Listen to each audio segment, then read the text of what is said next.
Yes Marwadi go back నినాదం తెలంగాణలోని వివిధ ప్రాంతాలకు విస్తరిస్తోంది. రాష్ట్రంలోని పలు గ్రామాల్లో మార్వాడి గో బ్యాక్ అంటూ నినదిస్తున్నారు.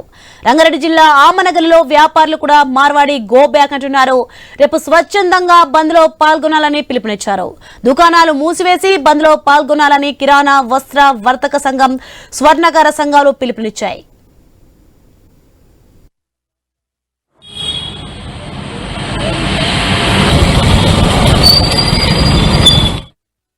గతంలో ఆమనగల్ మున్సిపాలిటీ పరిధిలో 12 మార్వాడి షాపులున్నాయి. కొత్త వారిని రానివ్వబోమని ఒప్పందం చేసుకున్నారు. అయితే ఓ రాజకీయ పార్టీ నేత తన షాపును కొత్త మార్వాడికి ఇవ్వడంతో మార్వాడి గో బ్యాక్ నినాదం మొదలైంది. తెలంగాణలో అన్ని ప్రాంతాల్లో మార్వాడీలు విస్తరిస్తూ అన్ని రకాల వ్యాపారాలను కబ్జా చేస్తున్నారని స్థానిక వ్యాపారులు ఆందోళన వ్యక్తం చేస్తున్నారు.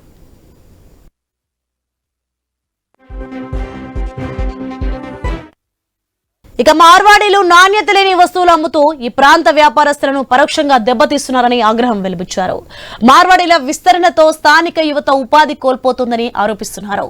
మార్వాడీ షాపుల్లో స్థానిక యువతకు ఉపాధి కల్పించకుండా తమ ప్రాంతాల నుంచి తీసుకొచ్చిన మనుషులను లేబర్ గా పెట్టుకుంటున్నారని అంటున్నారు.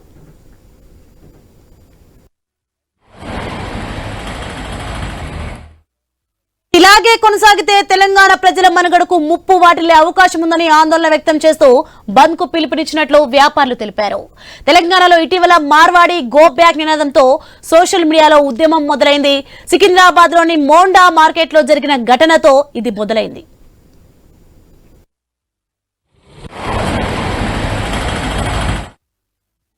మోండా మార్కెట్ ఘటనతో స్ఫూర్తి పొందిన స్థానిక గ్రూపులు, ప్రజలు సోషల్ మీడియాలో మార్వాడి గో బ్యాక్ ఉద్యమాన్ని ఉధృతం చేశారు.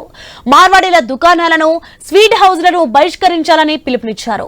వారి దగ్గర వస్తువులు కొనొద్దని, ఆహార పదార్థాలు తీసుకోవద్దని ప్రచారం చేస్తున్నారు. దీంతో మార్వాడి గో బ్యాక్ నినాదం ఎక్కడికి దారి తీస్తుందో చూడాలి.